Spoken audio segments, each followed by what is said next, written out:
खरेदी करून करून आपल्या घरी जायला निघाले. गणपतीमध्ये पण खूप गर्दी, पाय ठेवायला जागा नाही.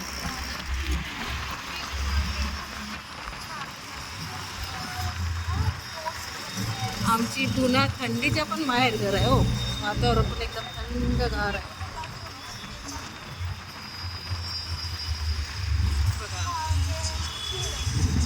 खरेदी केले लोकांनी, खरेदी करून निघाले आणि आम्ही पण निघालो. पैसे कसं खर्च होतात समजत नाही हो. 7,000 घेऊन गेलं, सामान पण एवढा नाही. सगळं डेकोरेशनचं सामान घेतलेलं आहे. आता गणपती बाप्पा डेकोरेशन केल्यानंतर तुम्हाला मी दाखवेन. बघा, सर्व आपापल्या घरी निघाले खरेदी करून.